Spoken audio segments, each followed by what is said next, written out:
You are listening to Built for Nature, an exploration of how humans are designed to live. Through first principles, light, water, magnetism, and the deeper forces that shape human biology. Today's episode is about mitochondria. We're taught in biology class that mitochondria are the powerhouse of the cell. But after reading Nick Lane's book, Power, Sex, Suicide, you quickly realize they're a lot more than just that. And if you take one idea from this episode, it's this. Mitochondria are not just tiny power plants inside your cells. They are the reason complex life even exists at all. So around 2 billion years ago, something extraordinary happened. A simple cell absorbed another bacterium. But instead of digesting it, the two organisms formed a partnership. The bacterium became the mitochondrion. And that partnership changed life on Earth forever. Nick Lane argues that this event allowed cells to produce vastly more energy than before. And energy changes everything. With more available energy, cells could become larger, more complex, and more specialized, eventually leading to multicellular organisms like plants, animals, and humans. In other words, without mitochondria, complex life as we know it likely never would have evolved. Most people learn one thing about mitochondria. They make adenosine triphosphate, which is commonly just referred to as ATP. ATP is often described as the energy currency of the cell, and that's true. But Lane shows that mitochondria do far more than produce energy. They regulate cell death, aging, hormone signaling, metabolism, and even aspects of reproduction. In fact, mitochondria help determine when cells should live and when they should die. This process is called apoptosis, programmed cell death, and it's essential for healthy biology. Cells that become damaged beyond repair are supposed to self-destruct, and when that system fails, problems emerge, including cancer.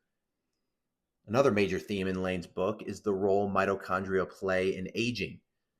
Every time mitochondria generate energy, electrons move through a process called the electron transport chain. This flow of electrons drives ATP production, but electron flow is not perfectly efficient. Some electrons escape. When they do, they lead to the formation of reactive oxygen species, specifically the free radical superoxide. Free radicals are unstable molecules with one or more unpaired electrons, making them highly reactive. These molecules damage cellular structures over time. Structures like DNA, proteins, and membranes. Your body has repair systems, but over decades, damage accumulates. And Nick Lane shows that mitochondrial damage and declining mitochondrial function are the central drivers of aging. As mitochondria weaken, energy production declines. Cells struggle to maintain order. Biological systems become less resilient, and aging begins to accelerate. This also helps explain something most of us experience personally. Why we can abuse our bodies in our 20s and get away with it. But the same habits become much more costly later in life. When we're young, our mitochondria are incredibly resilient. Cells are producing new mitochondria constantly. Repair systems are highly active. Damaged components are replaced more efficiently. In biological terms, the system has a huge margin for error.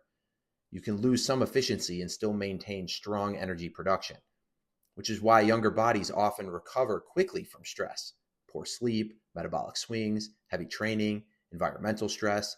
The system simply has more capacity to absorb those hits. But over time, that margin begins to shrink. Mitochondrial DNA accumulates damage. Energy production becomes less efficient. Repair systems slow down, and gradually, the buffer disappears. The same stressors that were once manageable begin to create larger disruptions. Recovery takes longer, inflammation lingers, energy becomes less stable.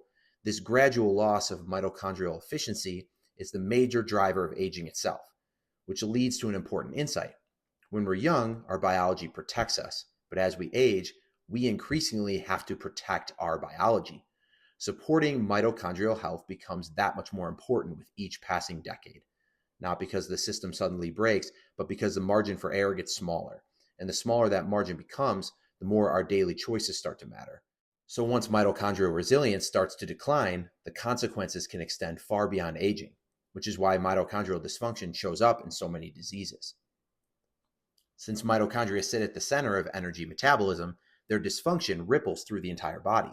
Nick Lane connects mitochondrial dysfunction to many modern diseases: neurodegenerative diseases, metabolic disorders, heart disease, and cancer. When mitochondria lose efficiency, cells shift toward less efficient metabolic pathways. Energy becomes unstable, redox balance shifts, cellular signaling becomes less precise, and over time, this energetic instability contributes to the development of disease. When you step back and you look at Lane's work, a bigger pattern emerges. Biology is fundamentally about energy. Cells must constantly maintain order against the natural drift toward disorder, and maintaining that order requires energy. Mitochondria are the engines that provide that energy. When mitochondrial function is strong, cells can maintain organization, repair damage, and regulate themselves properly. When mitochondrial function declines, disorder begins to spread. Which brings us back to a theme that keeps appearing across many books that I've studied.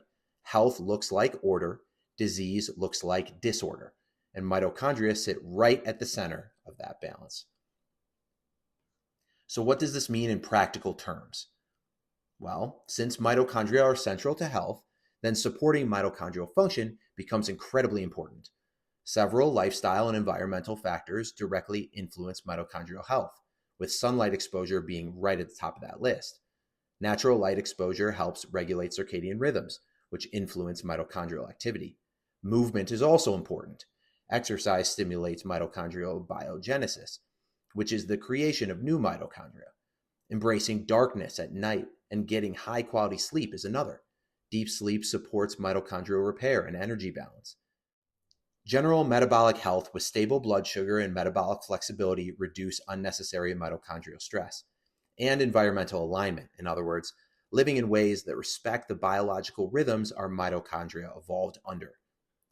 Nick Lane's book challenges us to think about biology differently.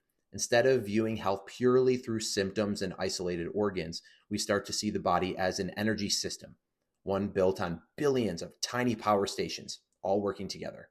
Every heartbeat, every thought, every movement, all powered by mitochondria, which means the quality of our lives is deeply tied to the quality of our cellular energy systems. So if there's one big idea to take away from Power, Sex, Suicide, it's this: energy is the foundation of life, mitochondria made complex life possible, and the health of those mitochondria determines how well we live and how well we age. Understanding mitochondria isn't just a biology lesson, it's a window into the fundamental processes that keep us alive. Thanks for listening.